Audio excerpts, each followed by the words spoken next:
Hello everyone, welcome to Unacademy.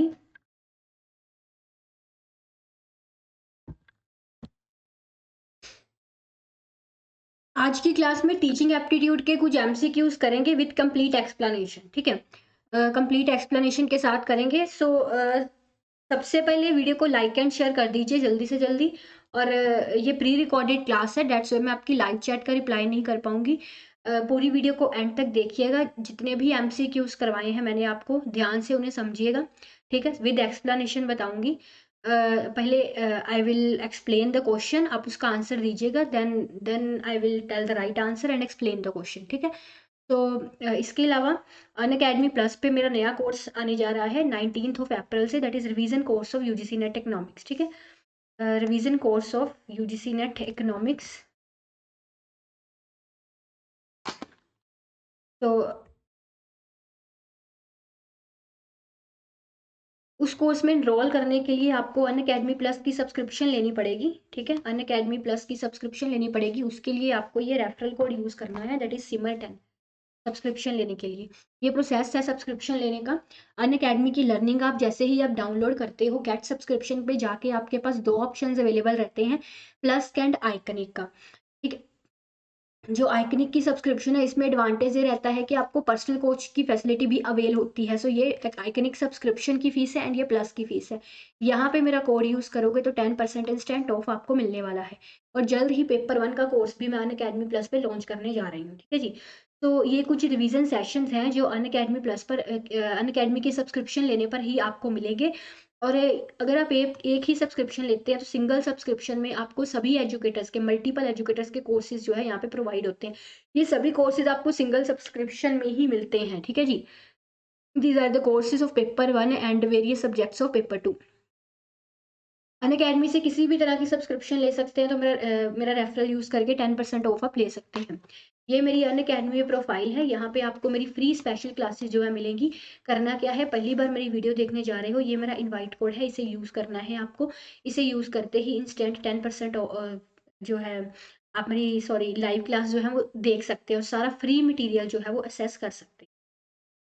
ठीक है, free material assess कर सकते हैं। तो स्टार्ट करते हैं हम पहला क्वेश्चन टीचिंग एप्टीट्यूड का। This is the first question. Question समझिएगा पहले ध्यान से। ठीक है जी, that is reflective level teaching is different from memory level teaching.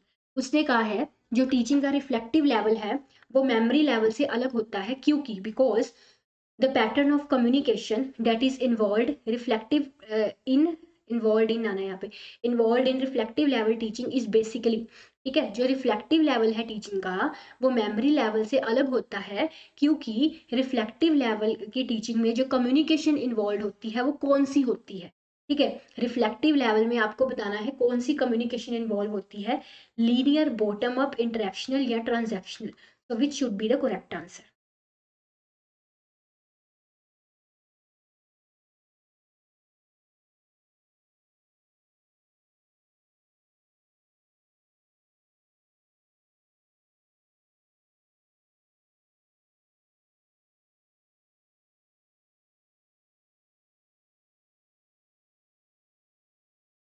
Okay, so transactional level जो है यहाँ पे ये राइट आंसर है। आपको पता है जो मेमोरी लेवल है ना टीचिंग का, वो मोस्टली क्रैमिंग के बेस पर होता है। इसमें रट्टाफिकेशन ज़्यादा होती है, क्रैमिंग ज़्यादा होती है, जिसमें जो टीचर ने बताया स्टूडेंट को वही याद रखना पड़ता है, वही सीखना पड़ता है। ठीक है ना। उसके बाद अंडरस्टैंडिंग लेवल आता है, इसमें थोड़ा सा स्टूडेंट का अंडरस्टैंडिंग जो बेस है वो डेवलप हो जाता है, वो चीज़ों को खुद से समझ सकता है। ठीक है ना। इसके बाद आता है तीसरा लेवल, रिफ्लेक्टिव लेवल।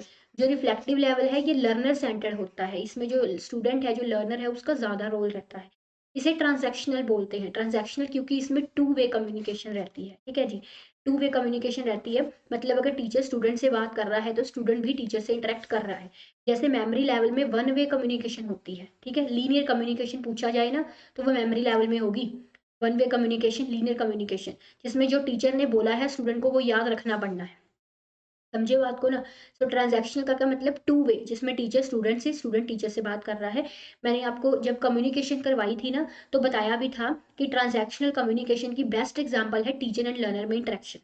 ठीक है जी। जो इंटरेक्शनल कम्युनिकेशन होती है ना, वो थोड़ी सी वेब रिलेटेड, जो जूम वगैरह है ना पे मीटिंग्स होती हैं, वैसी कम्युनिकेशन इंटरेक्शनल हो जाती है, जिसमें हम वेब मीडिया यूज़ करते हैं, इंटरनेट यूज़ करते हैं। ट्रांजैक्शनल कम्युनिकेशन ज़्यादातर फेस टू फेस होती है, जैसे कि ऑफलाइन क्लासेस होती हैं टीचर एंड स्टूडेंट में। ठीक है जी। तो बेस्ट एग्जांपल अगर पूछी जाए ट्रांजैक्शनल मॉडल की क्या है, कम्युनिकेशन के ट्रांजैक्शनल मॉडल की, तो याद रखिएगा टीचर एंड स्टूडेंट की जो कम्युनिकेशन है वो ट्रांजैक्शनल होती है। ठीक है, जो रिफ्लेक्टिव लेवल में होती है, क्योंकि मेमोरी लेवल में वन वे होती है, जिसमें सिर्फ टीचर स्टूडेंट को समझाता है, स्टूडेंट टीचर से इंटरेक्ट नहीं करता, बात नहीं करता। ठीक है ना। तो नेक्स्ट क्वेश्चन है यहाँ पे, which one of the following assessment procedures is conducted during an in progress teaching learning session. उसने कहा है कि इसमें कौन सा असेसमेंट प्रोसीजर जो है, असेसमेंट प्रोसीजर मतलब जो लर्नर है उसको असेस करने का, ठीक है, कि क्या उसने सीखा है क्या नहीं सीखा, उसको असेस करने का जो प्रोसीजर है वो टीचिंग लर्निंग सेशन के दौरान, इन प्रोग्रेस मतलब टीचिंग लर्निंग सेशन के दौरान, ऐसा कौन सा असेसमेंट प्रोसीजर है जो टीचिंग लर्निंग प्रोसेस के दौरान होता है। समेटिव, फॉर्मेटिव, नॉर्म रेफरेंस्ड या क्रिटेरिया रेफरेंस्ड। ठीक है, ये आपको सही ऑप्शन बताना है।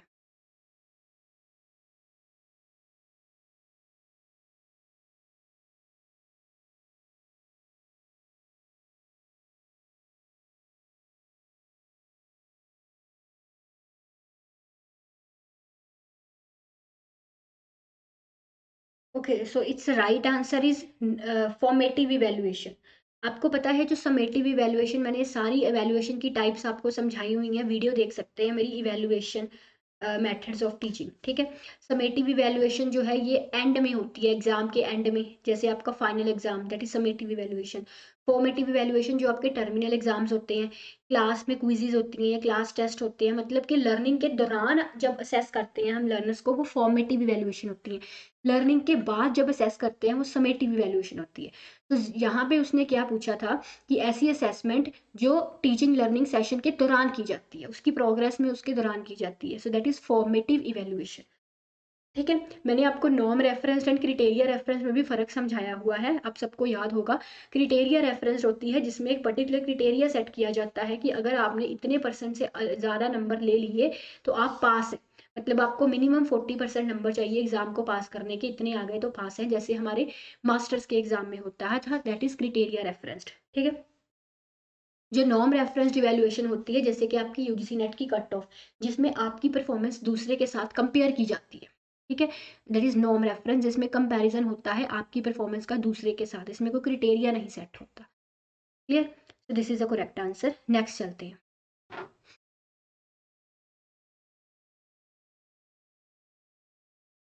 ओके, सो नेक्स्ट देखिए, identify those teaching strategies which are learner centred.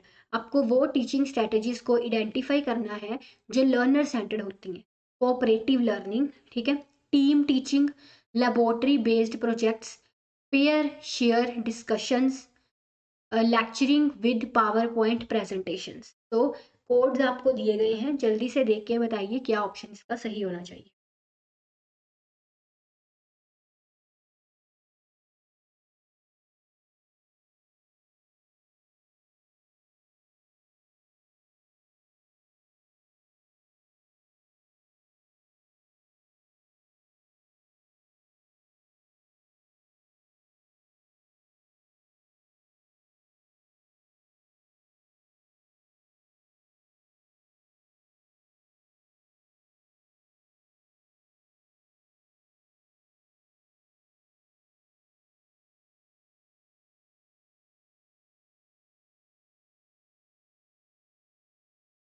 तो सही आंसर जो है,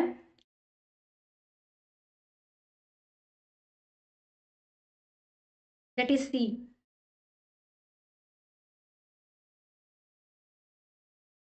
देखिए, आप इसे एलिमिनेशन मेथड से सॉल्व कर सकते हैं। वो कैसे? Lecturing with power point presentation तो लर्नर सेंटर्ड होगा नहीं, क्योंकि जो लेक्चर होता है वो तो 110% टीचर सेंटर्ड ही होता है। ठीक है, लेक्चर मेथड में स्टूडेंट थोड़ी ना पार्टिसिपेट करता है, लर्नर थोड़ी ना पार्टिसिपेट करता है, टीचर लेक्चर देता है और चला जाता है, दैट इज लेक्चरिंग मेथड तो होता ही टीचर सेंटर्ड है। इसे एलिमिनेट कर दीजिए ई ऑप्शन इसमें है, तो डी वाला आपका एलिमिनेट हो गया।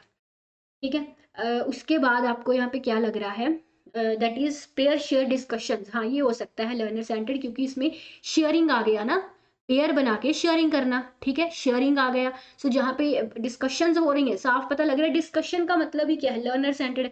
क्योंकि डिस्कशन में अगर टीचर कुछ बताएगी तो स्टूडेंट भी उस पर अपना व्यू पॉइंट देंगे, अपना ओपिनियन देंगे।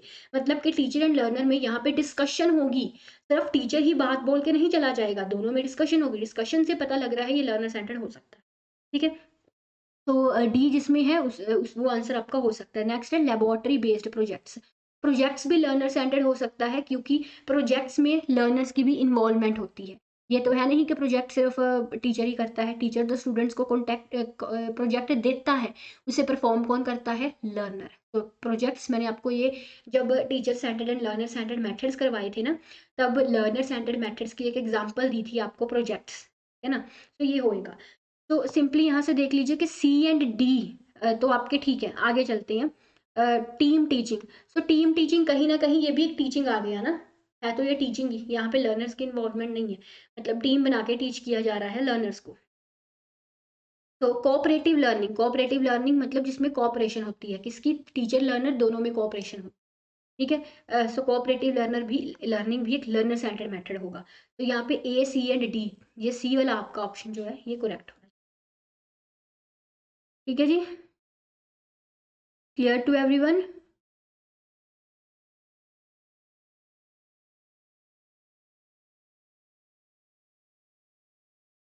नेक्स्ट क्वेश्चन देखते हैं। तो the most appropriate meaning of learning is, learning का सबसे अप्रोप्रिएट मीनिंग जो है वो क्या होगा, ठीक है। एक्वाइजेशन ऑफ स्किल्स, स्किल्स हासिल करना। मॉडिफिकेशन ऑफ बिहेवियर, बिहेवियर को मॉडिफाई करना और पहले से बेहतर बनाना, ठीक है ना। पर्सनल एडजस्टमेंट, पर्सनल एडजस्ट करना, अपने आप को एडजस्ट करना। इनकलकेशन ऑफ नॉलेज, इनकलकेशन का मतलब होता है कोई चीज डालनी, ठीक है, जैसे अपने आप में नॉलेज डालनी। It is inculcation of knowledge, knowledge बढ़ानी, अपनी अपने आप को नॉलेजेबल करना। तो मोस्ट सबसे लर्निंग का जो है वो मीनिंग क्या होना चाहिए आपके अकॉर्डिंग, सबसे अप्रोप्रिएट मीनिंग, ठीक है। कहीं ना हमें ये टीचिंग वाले क्वेश्चन जो है ना ये ओपिनियन बेस्ड लगते हैं। अब कई लोग समझते होंगे, कई लोगों का ओपिनियन होगा कि लर्निंग जो है वो तो स्किल्स सीखने के लिए हम करते हैं। कई समझते होंगे कि लर्निंग जो है वो अपने नॉलेज बढ़ाने के लिए करते हैं। कई समझते होंगे अपनी पर्सनैलिटी को, मतलब ओपिनियन बेस्ड। कहीं ना कहीं टीचिंग एप्टीट्यूड में क्वेश्चन आपको ओपिनियन बेस्ड आ जाते हैं, यहाँ पे लर्नर्स फंसते हैं। लेकिन इन ओपिनियन बेस्ड क्वेश्चंस में से ना हमें ढूंढना होता है कि मोस्ट क्लोज आंसर क्या है। अब लर्निंग का मतलब डेफिनेटली एक्विजिशन ऑफ स्किल्स भी है। अगर कोई पर्सन लर्न करेगा उसमें स्किल आएगी, ठीक है ना। लर्निंग का मतलब नॉलेज अपनी बढ़ाना भी है, क्योंकि अगर लर्निंग होगी तो नॉलेज भी बढ़ेगी। सभी उसके अप्रोप्रिएट मतलब मीनिंग सभी उसके हैं, लेकिन उसमें सबसे अप्रोप्रिएट, सबसे क्लोज रिलेटेड लर्निंग, जो लर्निंग का सबसे बड़ा आपके अकॉर्डिंग गोल हो सकता है वो क्या होगा, ठीक है।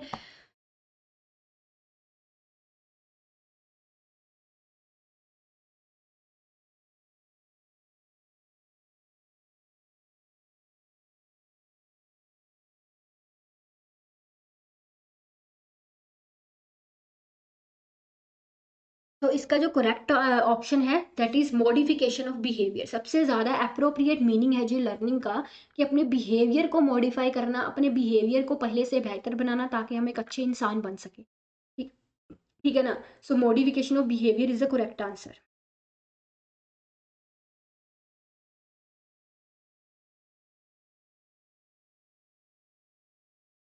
नेक्स्ट क्वेश्चन पर चलते हैं।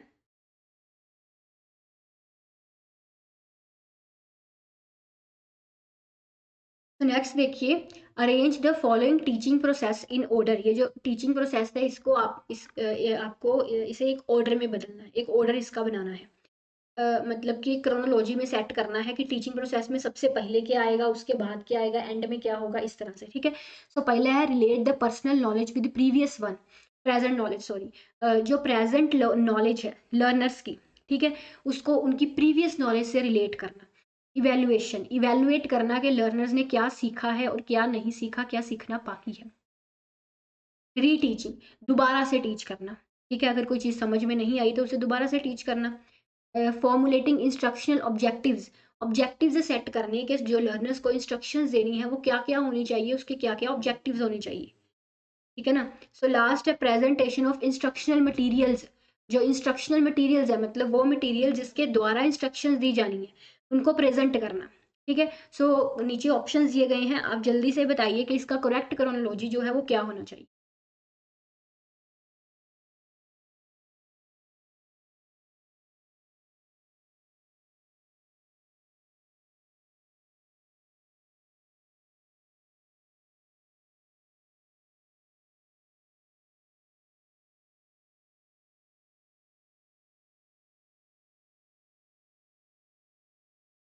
ओके सो इसका जो करेक्ट आंसर है दैट इज डी। ध्यान से समझिएगा। देखिए कभी भी चाहे वो रिसर्च एप्टीट्यूड का आप क्वेश्चन करें कुछ भी है ना, जब हम रिसर्च भी कंडक्ट करने जाते हैं तो उसके ऑब्जेक्टिव्स सेट करते हैं। हमारा टॉपिक क्या होगा देन उसके ऑब्जेक्टिव्स क्या होंगे, है ना। तो इसी तरह से एक टीचिंग प्रोसेस में यहाँ पे सबसे पहले जो लर्नर्स को टीच किया जाना है, जो इंस्ट्रक्शंस दी जानी है, उस इंस्ट्रक्शंस के ऑब्जेक्टिव्स क्या है, उनको क्या सिखाना ऑब्जेक्टिव है। ठीक है। कौन सी स्किल इनकलकेट करना उसका ऑब्जेक्टिव है। ठीक है ना। सो दैट इज फोर्थ वाला सबसे पहले आएगा उसका ऑब्जेक्टिव बनाना। देन उसके बाद जब भी टीचर क्लास में आता है आपकी, तो सबसे पहले क्या प्रोसेस होता है कि आपको क्या पढ़ाना है, उसको पढ़ाने का क्या मकसद है। ठीक है। उसके बाद जब वो टॉपिक स्टार्ट किया जाता है, ठीक है, सो आपकी प्रीवियस नॉलेज को वहाँ पे टेस्ट किया जाता है। जैसे मैं एक टॉपिक क्लास में समझाने आ रही हूँ, लॉ ऑफ डिमांड। ठीक है। मेरा ऑब्जेक्टिव क्या है, उस टॉपिक को समझाना, क्योंकि वो आपके सिलेबस में और एग्जाम में आ सकता है ना। देन मैं क्या करूँगी, सबसे पहले आपको पूछूंगी डिमांड क्या होती है, मतलब आपकी प्रीवियस नॉलेज टेस्ट करूंगी। आपको अगर प्रीवियस नॉलेज थोड़ी सी उसमें गड़बड़ करेंगे, मतलब एक रेलिवेंट नॉलेज को आंसर आप नहीं देंगे, तो उसे मैं ठीक करके प्रेजेंट नॉलेज आपकी बढ़ा के उसे ठीक करूंगी आपकी प्रीवियस नॉलेज को। समझिए ना बात। ऐसा ही होता है ना, किसी टॉपिक को समझाने से पहले आपसे क्वेश्चंस पुट किए जाते हैं, आपकी प्रीवियस नॉलेज टेस्ट की जाती है। तो second step is testing previous knowledge. देखिए जो एनटीए वाले हैं ना, वो आपसे इस तरह के क्वेश्चंस एक्सपेक्ट करते हैं, इस तरह के क्वेश्चंस का आंसर एक्सपेक्ट करते हैं कि आपको भी टीचर बनना है, प्रोफेसर बनना है, तो क्या वो चीज़ वो गुण जो है, वो क्वालिटीज़ जो है आप में प्रोफेसर वाली है या नहीं है। तो आपको क्वेश्चन ज़्यादातर इसी तरह से आएंगे कि आपको अगर प्रोफेसर बनना है, आपकी क्वालिटीज़ टेस्ट करनी होती हैं एनटीए को, है ना। तो आपको पता होना चाहिए यहाँ पे, अगर अगर आप में वाकया ही एक टीचर की क्वालिटी है, तो आप इस क्वेश्चन का आंसर अच्छे से दे सकते हैं। कि ऑब्वियसली सी बात है, अगर आप क्लास में जाएंगे सबसे पहले आपको ऑब्जेक्टिव पता होना चाहिए जो आप पढ़ाने जा रहे हैं। ठीक है ना। देन आप लर्नर्स की प्रीवियस नॉलेज टेस्ट करेंगे। ठीक है। देन जो भी आपके पास इंस्ट्रक्शंस हैं, जो लर्नर्स को टॉपिक समझाना है, उसे लर्नर्स के आगे प्रेजेंट करेंगे, फिफ्थ वाला। ठीक है। उसके बाद क्या होगा, इवेल्युएट करेंगे, पूछेगा टीचर आपसे कि क्या आपको समझ में भी आया है या नहीं। ठीक है। जो आपको समझाया गया है क्या वो समझ में भी आया है या नहीं। अगर वो समझ में आ गया है देन इट्स ओके, अगर नहीं समझ में आया तो वो पर्टिकुलर टॉपिक, वो पर्टिकुलर चीज आपको दोबारा से समझाई जाती है ना। दैट इज इवेलुएट की जाती है आपकी नॉलेज। और सबसे एंड वाला प्रोसेस रहता है रीटीचिंग, कि अगर आपको कोई टॉपिक नहीं समझ में आया तो उसे दोबारा से समझाया जाता है, उसकी टीचिंग दोबारा से की जाती है। तो this is the correct chronology, कि अगर आप में टीचर की कोई भी क्वालिटी है तो आपको ये करेक्ट क्रोनोलॉजी पता होनी चाहिए एनटीए के अकॉर्डिंग। ठीक है ना। तो होपफुली 5 के 5 क्वेश्चन जो है ये आपको क्लियर हो गए हैं।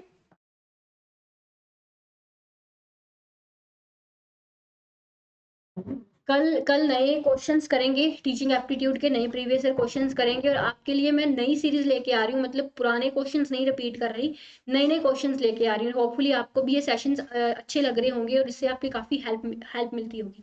ठीक है। शाम को 5 बजे सीरीज है दिमाग की बत्ती सीरीज इकोनॉमिक्स की, प्रीवियस ईयर क्वेश्चंस कंटिन्यू करेंगे हम उसमें भी, जिस तरह से रोज करते हैं। ठीक है। सो अगर वीडियो अच्छी लगी हो, कुछ फ़ायदा मिला हो, बाकियों के साथ भी शेयर कीजिएगा। Thank you very much for watching. Like and share the video. Take care. Bye bye.